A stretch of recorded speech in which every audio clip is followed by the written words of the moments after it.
Either we are there or not, ITSP Magazine still gets the best stories.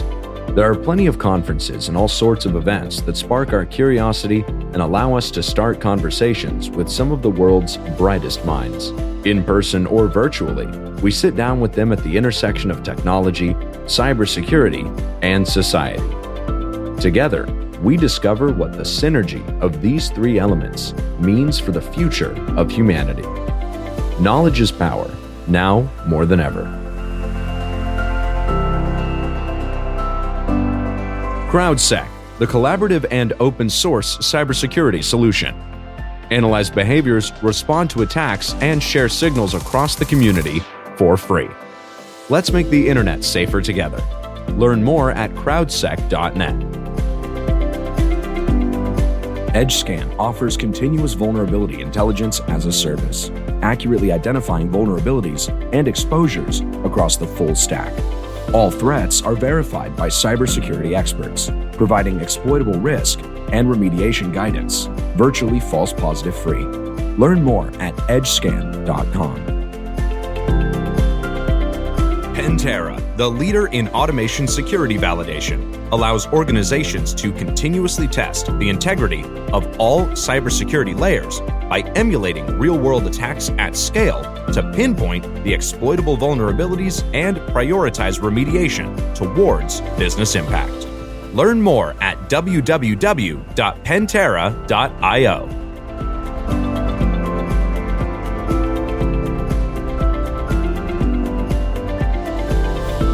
Marco. Sean. How's it feel to be 25 again? Oh, God. I just had my half of my life just went through flashback. I have great ideas for a movie, but I'm gonna let that there. It's funny, we share the same birth year, so I also flashed half of my life back as well. Here you go. But that's not the real question. The real question is, what have we learned in 25 years, or maybe are 50 now? But nothing. Absolutely nothing.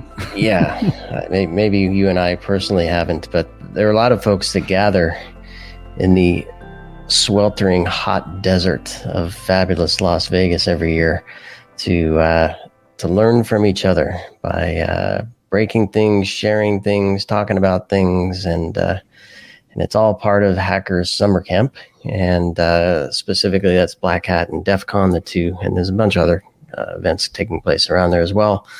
But there's a lot going on. The first full week in August, I guess it would be. And I don't know, Marco. We've had the honor of speaking with our guest previously, leading up to some interesting times for the U.S. Political system, and he is the keynote speaker for this year's Black Hat, and I'm thrilled to have Chris Krebs on again. Chris, thanks for being here. Sean, Marco, good to see you guys. Seems that you've weathered COVID okay. Let's keep our superlatives in check here. We've all changed, I think, a little bit over the last couple of years, but looking good and good to be back with you. Absolutely, yeah. And this time we're doing this traditional thing, which is the chats on the road, and people know that usually we would actually be doing it from the road, like literally driving. Sean and I, but up as to you 15 say, to Vegas from LA. Yeah, not right this moment. We're sitting behind a screen still. That's right. So we like to start early, and we like to catch up and prepare people for what to expect once they get there. So you have this keynote, which is all about what I love to talk, which is the past, the present, and the future. And as Sean mentioned, 25 years of Black Hat. And with you, we just want to see what this presentation is going to be about and what's in your head. And when you think back, when you look at where we are now and where we're going from here. Well, I'm actually more excited about the other keynote, the Thursday keynote. That's Kim Zetter, who is one of the best, if not the best, investigative journalist out there right now on cybersecurity issues.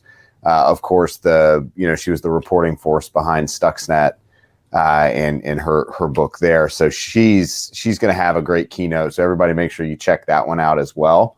But as I was talking to the Black Hat team, when they approached me, and Jeff Moss kind of called me out of the blue and said, "Hey, we're interested in talking to you about the keynote. What are you thinking?" And I, honestly, I was kind of taken by surprise. I was like, "This is amazing. It's such an incredible opportunity to talk to this audience and be up on that stage, particularly when it seems like things are kind of getting back to normal." So it was certainly an honor.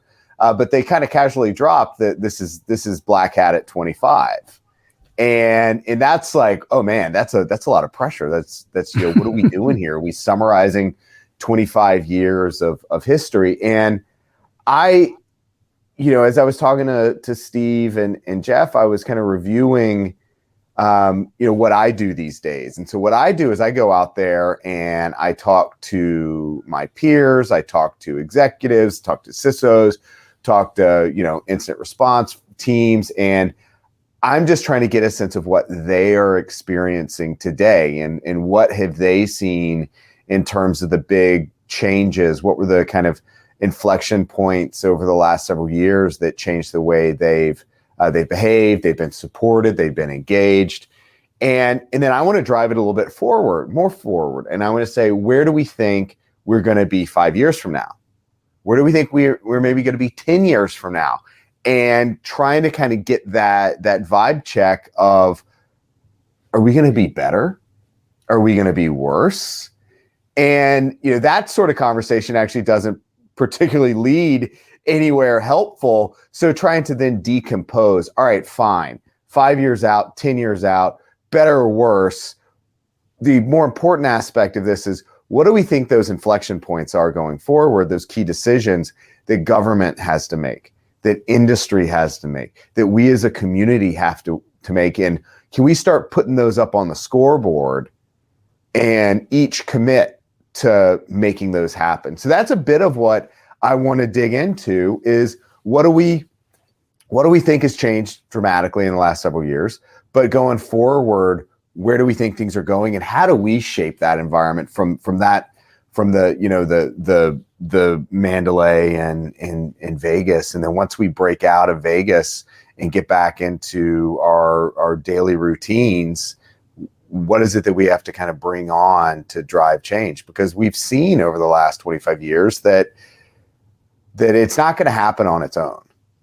That left to its own devices, industry has kind of left us where we are, where we're picking up the pieces, where we're doing incident response, where we're pushing updates, we're pushing new products. So how can we flip that script? How can we engage? How can we bootstrap everyone else? Because I think if the Russian invasion of Ukraine really showed us anything, is that we're in a different world, and technology is playing a central role in where the world's going, and we're kind of the frontline defenders there.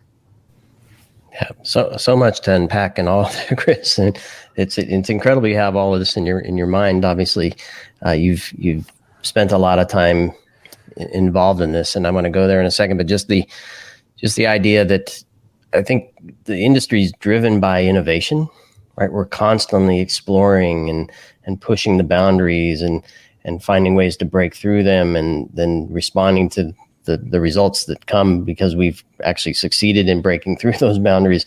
And I'm interested in your thoughts of how we, and maybe I don't want to go here yet, but just how do we get do we set the path where we want to go in 25 years, or do we just end up somewhere? But before we do that, I want to take us back 25 years ago. What were you doing 25 years ago? I knew you were going to ask this in your intro. And I think 25 years ago, I think I was in Atlanta. I think I was parking cars. I valeted cars for to make a little jingle over the summer, and that's a great gig, right? I mean, it was parking cars at Lenox Square Mall in Atlanta, Georgia, which is where the big shops are and all that. And tips were pretty good, and I'd get to, clock about 8 miles a day on 110-degree asphalt. So lots of exercise, sweating it out. And it wasn't a bad way to do it for the summer. And, in the innocence of being a 20-year-old. And hopefully the odd really cool car came through that you got to. Back then the cool car was the Dodge Viper, and got to drive one of those, and that was pretty sweet. Nice. You don't have to worry about autonomous car and and safety or anything like that. Nope, that's exactly. Yeah, and that's kind of part of what we're going to have to talk about. 5 years from now, and this is kind of one of the rhetorical devices I do when I talk to folks, is close your eyes, put yourself 5 years into the future, and just put yourself in your living room, in your office, in your car. You're going to have more things that are dependent on connected technologies, connected devices. What about on your body, in your body? Just travel in general. It's really, you talk about redefining security. It's just redefining way of life based on technology. And all that is attack surface. And are we really seeing the changes in software security, software safety that we would expect to keep pace with that acceleration of adoption of these technologies? And I think that's one of those things we really need to dig into. Are we bringing those trend lines closer together, or are they diverging? I think we have the answer, but I don't know if everybody agrees or not. But so let me go back to my earlier point, Chris, because I know we're taking us to the future, but we can then kind of step it back to see how we actually get there. But do you see that we as an industry are able to kind of not just learn from inflection points like you described, but actually kind of steer toward them as we want to, with a particular outcome in mind, so that we can say, here are the players, here are their roles, here are the actions they need to take, and that has to happen to arrive here. Now, we may not follow the exact path, but at least we have some idea where we want to go. Do you think as an industry that we're capable of that? I think absolutely. I mean, screw 25 years. Think about 10 years back, right? Everybody put yourselves back to 2012. Think about where we were then and think about where we are now. You talk about, as a community, we're innovators, the number of products, that the vibrant cybersecurity marketplace that we see out there right now. Yes, it's pretty busy, pretty crowded. A little bit of consolidation in the market might not be the worst thing in the world, but it's a much more robust security environment right now than it was in 2012. We have board briefings with executives and across the C-suite on a much regular frequency. We have executives that are more attuned to the issues that we care about. It's not just a kid in a hoodie worried about these issues anymore. It's a much more aggressive and diverse group, which kind of plays into my overarching thesis, or at least my mindset, is that we're seeing improvement. We are absolutely seeing improvement. We're seeing the trend lines tick up. The real question is, like I already said, can it keep pace with just general technology adoption? But again, we're seeing behaviors, we're seeing all the sort of indicators of success tick up and go the right way.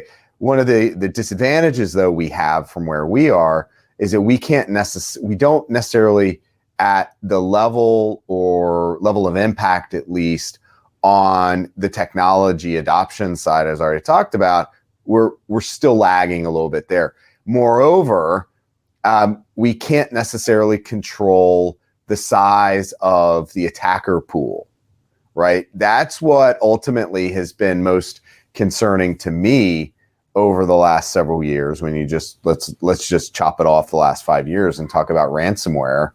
The success that ransomware affiliates and operators have had is only encouraging more and more folks to come into the community in safe harbors, at least into that pool of bad actors. Because it's a quick buck, there haven't been historically, or at least until very recently, meaningful imposition of cost.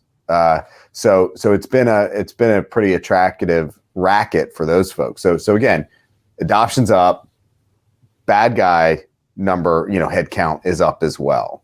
So, while we're making progress, we absolutely are. There are external factors outside of our control that are not moving in at least in the direction that's our best interest.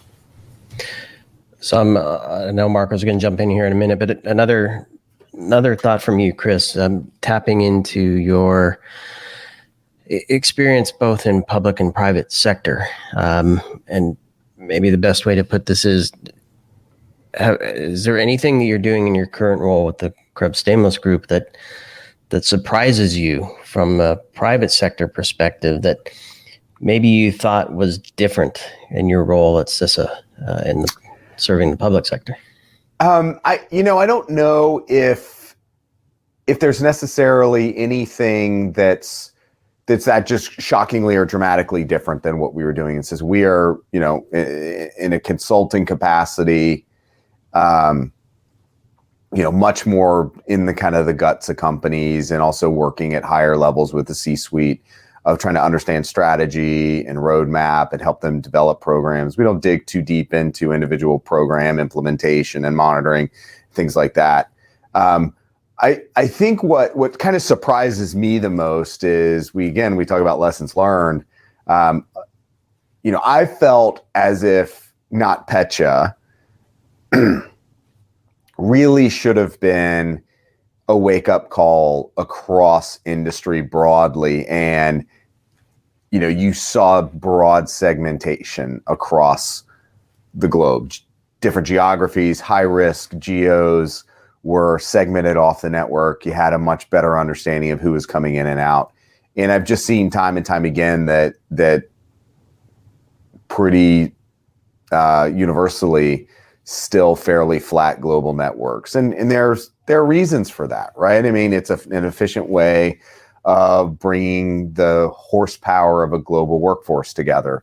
But if we've learned anything again in the last 6 months, is that there are bad actors out there that have significant capabilities, that have the ability to reach globally. And as I think back to like 2016 and the Russians trying to muck around in the US elections, is we should have taken another lesson that the internet has really shrunk the geographic distances between us. And so we have to think much, much deeper about how we, the homeland is no longer a sanctuary. It's just kind of one way to think about it. And so how do we take it upon ourselves, exhibit some corporate responsibility, and make ourselves harder targets? And so that's what we're doing a lot of right now, is kind of bringing that geopolitical lens and understanding of what the SVR out of Russia, what the MSS out of China, what their priorities are, what their shopping lists are, who they're going after, and how organizations need to be thinking about themselves, not just as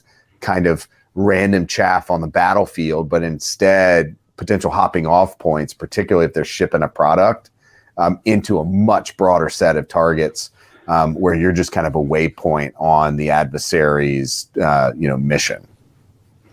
Well, let's stay right here, because I've been thinking about what you said pretty much. I mean, all the geopolitical situation that keep presenting themselves, and how the world is so much smaller now, but also so much more complex because of this, and how maybe it's time to really think in a proactive way instead of a reactive way. So strategizing seems to be the way to go, but it seems to me it is really hard to put together different countries that have different businesses in there. I mean, I think that's where we need to go, but how do you see that going? So one of the things that we're working through right now with a number of different organizations is not everyone can accept the fact that, or is able to, from a market, a global market, a supply chain dependency, a sales perspective, is able to look at China as a flat out adversary. The Chinese government, the PRC, right? They have dependencies, they have R&D, they have all sorts of different reasons that it's just not realistic to cut off that country, that geography entirely. And that's frankly why when we look back, I think the Russian invasion of Ukraine, it was actually quite simple for organizations to say, you know what, we're just going to cut off Russia. It's a low single digit percentage of revenue for most companies that operated. Global revenue, Western companies operating in Russia was quite small for most. And so it was actually a fairly simple decision, and then controlled shutdown plan. Now, controlled shutdown plans is an entirely different discussion, I think, in that I don't know of any companies that actually had a 72-hour controlled shutdown plan for an entire country, the geographic size of Russia. And yet you saw hundreds of companies do that. So there will be a wealth of lessons learned from that exercise alone. And so organizations really need to go back and say, hey, how did we do that? What did we miss? What were the technologies that we wish we would have had in place, like some sort of insider threat detection program? How are we tracking other threats? And then let's pull those lessons and then apply it forward to whatever the next geopolitical issue is. And the basis that we're using, and this is generally driven by recent announcements by the U.S. and UK intelligence services. When you've got the director of the FBI and the director of MI5 out of the UK shoulder to shoulder saying that China's the biggest threat right now, existential threat to the West, pay attention. That means something. And so let's use that as a model. Let's say, hey, if China were to invade Taiwan, how would that affect us as an organization? How would that affect our supply chain? How would that affect our ability to service our customers? How would that affect our ability to continue to operate globally, understanding that, again, we're a SaaS product or we're shipping some sort of hardware where that hardware product may be targeted, or that software hosted service could be targeted as a jumping off point. That's how organizations need to be thinking about the world right now. And you have time, right? It's not going to happen tomorrow. So if I learned anything in my CISA days, it's that when you have time in front of you, use it wisely. Don't just think about the fires you're putting out today because everybody's patching the latest thing, but think about where you want to be 5 years into the future. And if you have an extra hour in your day or 30 minutes in your week or whatever, use that time to do some scenario planning, to work through some worst case scenarios, and make sure that you're able to put yourself in a better position down the road. And that was the entire mindset around the CISA motto: defend today, secure tomorrow. You have to have these two different mental time horizons that you can maintain at any given time to ensure that you're not constantly putting out today's fires. Make your life easier a little bit in the future, so you're not sitting there going, you know what? Damn it, we should have known. This was obvious. You can identify some of those things. They're always going to be whatever we want to call them, black swans or whatever. But you've got the ability, you've got creativity on your team. Use that to your advantage. Yeah, and I think the big lesson too that we've seen is you work together, and that's something that CISA, you guys have been doing great to establish relationship between the public and the private sector and the hacking community and all of the one that comes together now. Because of course you can't predict everything, but if you work together, right, it's pretty nice. So let's go back to your keynote, and we say Black Hat at 25. Where do we go from here? Who do you expect to come to see your presentation, virtually or in person, and what do you hope they get from it? Well, in terms of the audience, I can't always everyone. I can't always influence who's going to show up there. This is kind of dependent upon who wants to be there. But I think it's intended to land with a broad range of folks from government, from industry, from the research community, academia, and beyond. But it's also targeted for a range of different levels of within an organization, from executives.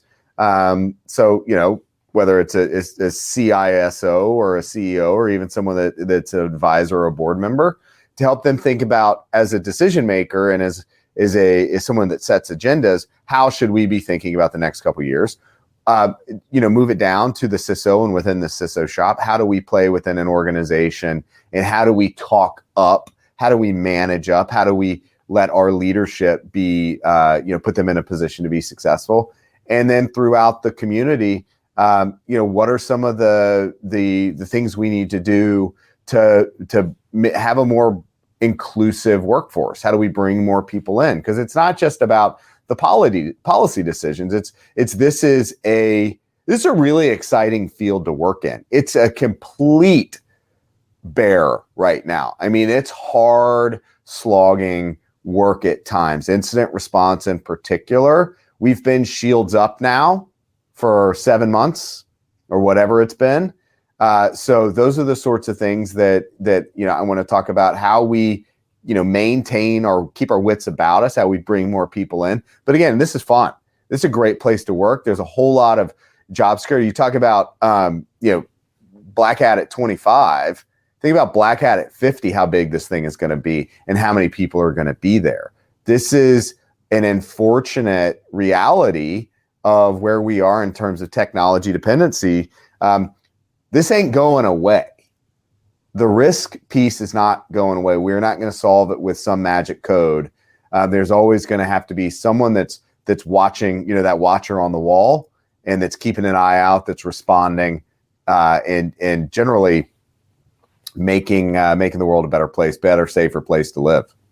So, Chris, you're going to be surrounded by a tremendous amount of talent in that audience. And then around the halls and everything else as you're coming and leaving the stage there. And I presume people will be swarming to ask you questions afterwards. You mentioned earlier that talent was one of the things that I don't know if you used the word troubled you most, but certainly it's top of mind. And I'm wondering if there are either lessons learned, perhaps, that you can touch on, and or maybe a view for the future of how we overcome some of the challenges with respect to attracting and retaining and keeping healthy the talent that we need. Well, there was just recently an event here at the White House in DC, led by the National Cyber Director, Chris Inglis, talking about the cyber workforce challenges. And I look at events like that and think, they're positive. They bring the community together. They set out some good goals. You get commitments from large organizations, Microsoft and Amazon, all these companies are there that have the budgets, they have the demand that they can create. And then you also have academia. But to the broader workforce challenge, I mean, it's not just at the higher end. I mean, we need to get technology savvy folks out into state capitals, and not every state capital is Atlanta, Georgia, which tends to be a bit of a tech hub, or Austin, Texas, right? You've got Albany, New York. You've got places that are much more rural. And so how do we create a technology workforce that's distributed? And, just like we're sitting here in our respective houses, that's an okay thing. We don't necessarily need the bricks and mortar. So we've got to make these jobs more accessible. I just today hopped on a meet and greet Zoom with a new hire that's in Olympia, Washington. And it's almost like as far as you can go within the United States between 2 points, and we're still working together, collaborating in real time. So one of the things that we have to think about, and some of the Aspen Institute work I did previously, is to really think about bringing the HR teams, where you have an HR team, into your job rec and hiring process. Kind of left to their own devices, they may go out there and grab a job description off of some site that's a couple years old and super high spec'd, and then updated with Rust or something that there's not a whole lot of expertise and experience out there, or at least it's developing.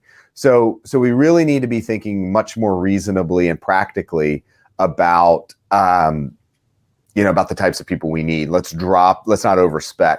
I look at this internally, and the demand for certifications, the years in the job, 4-year degrees, graduate degrees, all those things are maybe requirements in government, even though they're shifting away from that. But for us, it's more about competence. I mean, I've had folks come in and work for us that weren't even college grads, and then absolutely crushed it.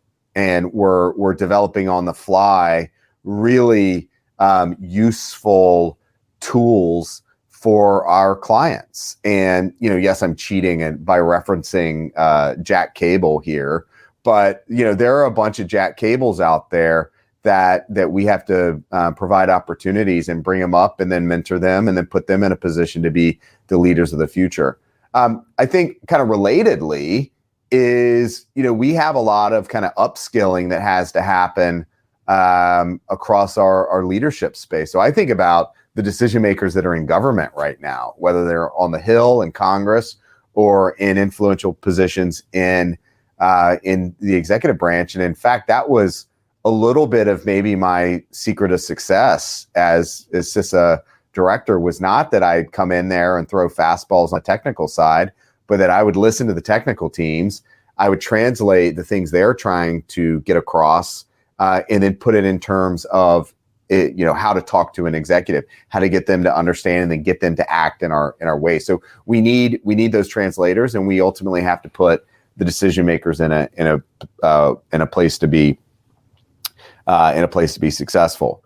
I'd also suggest that movement in and out of government is not a bad thing. We hear a lot about, particularly in DC, the revolving door. But from CISA, where I was always encouraged when members of the CISA team were hired by tech companies or someone else to go run an IT security shop, because it meant that they knew how to work with CISA. They knew the value that CISA added, and then they were part of the tribe. And so when they go out, they have an affinity naturally to come back and work with CISA. And that's in fact one of the benefits, I think, or the advantages that the FBI has over places like CISA and the federal government, because they have this long-standing alumni network. CISA doesn't necessarily have that. We're growing that. But again, I would go hire government employees, because it's you get someone that's had a pretty well-funded training regime, and they're quite capable, and they know how to work between industry and government.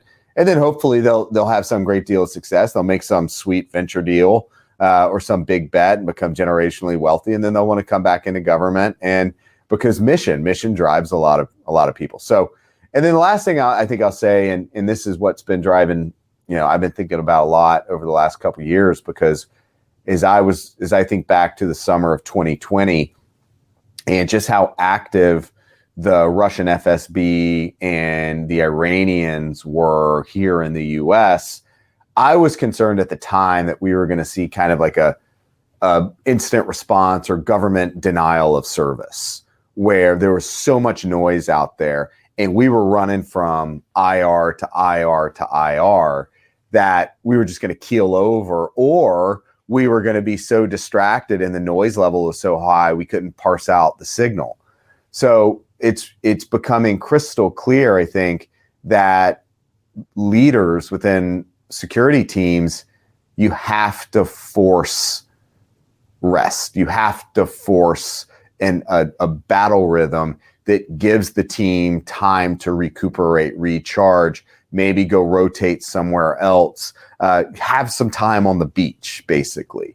Let them get into their headspace, into the right headspace, so they don't get in a position where they collapse, because those sorts of events are hard to recover from. And we have seen, unfortunately, I think, a number of folks leave the industry over the last year or so, because it's such a crush. So we got to support them. We've got to be able to identify those moments of crisis early on, and just be a much broader support network. And I've seen that be highly, highly successful, because this is I think, fundamentally supportive community. Yeah, absolutely. And the whole concept of employee experience, I think it's been connected to the pandemic and the Great Resignation.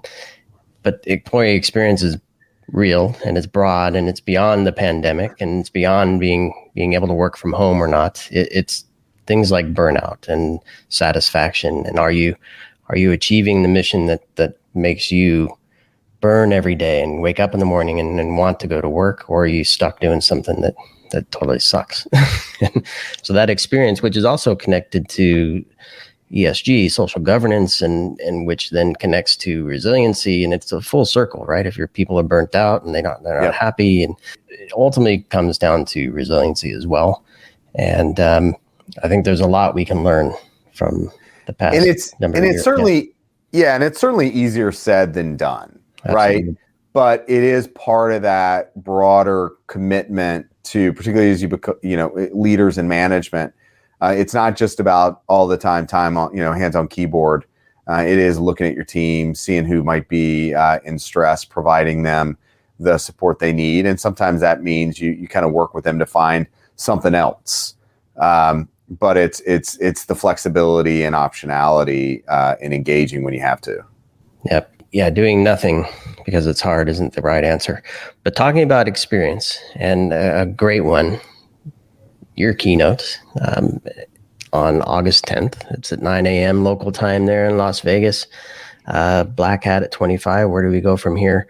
I'm excited to experience that with you, Chris, and can't wait to hear all the nuggets you bring and the stories you have to share, and to experience the audience as they also kind of twitch their head and go, that happened, yes, and we can learn from that, yes. Here's what I'm going to take with me as I leave Vegas and do something different. Well, I'm really excited too, and I'm going to say something because you're really fascinating the way that you presented this whole thing. It's a little bit technical, it's a little bit political, it's a little bit sociological. I just love the wide view that you have, and so I had this thought, and I'm like, did you actually happen to park a DeLorean back in 25 years ago, and you kind of went 25 years before, then 25 years in the future? You've been cheating. You really have this clear vision. I don't know what you drove back then. No, I'm not Dave Kennedy. I don't have a DeLorean. I think that we are at a point in this community where we're as important as any other function in society, in the business world. We're not just the techie nerds sitting there in the basement room. We're really part of the fabric of society and driving society forward. And so it takes a much broader skill set, and we all have those, I think. So part of really where, again, I think my secret to success in CISA and before was of bridge building and building community and taking disparate voices and folding them all together into establishing narratives, driving us for progress. I think part of it is I'm a middle child and I'm always looking for compromise, and I hate it when everybody fights. So let's figure out what success looks like. And so again, just a little bit of a sneak preview. But a lot of my keynote is going to be based on conversations that I've had with other people, other thought leaders, or actual true, really thought leaders, people that are really technically proficient, people that are hands on keyboard in IRs all day long, policymakers. Try to blend it all together so it's this kind of mosaic of perspectives, because no one single person has all the answers right now. It really will take a team to get us where we need to be. And so we need to have those voices and package them up and put them out there. And so that's what I'm trying to accomplish here in a couple weeks in Black Hat. Big lesson right there. I have the answer. What is it, John? It's 42. It's 42. 42, exactly. And that's the code to get into your keynote session, because I honestly believe that the learnings that will come from that session are going to be incredible. And I want to thank you, Chris, for joining us again here on the show, and congratulations on the keynotes. I'm looking forward to yours and Kim Zetter's. Two very different perspectives, a lot of information coming from both of you. And I want to thank everybody for listening to this episode of our Chats on the Road to Hacker Summer Camp, Black Hat and DEF CON. Lots of stuff coming up. If you missed the kickoff with Steve Wiley, that's available, and lots more lots more conversations around threats and security and privacy and multimedia and misinformation, everything under the sun that's happening at the 2 events in Las Vegas. Thanks, everybody. Pentera, the leader in automation security validation, allows organizations to continuously test the integrity of all cybersecurity layers by emulating real-world attacks at scale to pinpoint the exploitable vulnerabilities and prioritize remediation towards business impact. Learn more at www.pentera.io. EdgeScan offers continuous vulnerability intelligence as a service, accurately identifying vulnerabilities and exposures across the full stack. All threats are verified by cybersecurity experts, providing exploitable risk and remediation guidance, virtually false positive free. Learn more at edgescan.com. CrowdSec, the collaborative and open source cybersecurity solution. Analyze behaviors, respond to attacks, and share signals across the community for free. Let's make the internet safer together. Learn more at crowdsec.net. We hope you enjoyed this episode of our On Location Conversation. If you learned something new and this podcast made you think, then share itsbmagazine.com with your friends, family, and colleagues. If you represent a company and wish to associate your brand with our conversations, sponsor one or more of our podcast channels. We hope you will come back for more stories and follow us on our journey. You can always find us at the intersection of technology, cybersecurity, and society.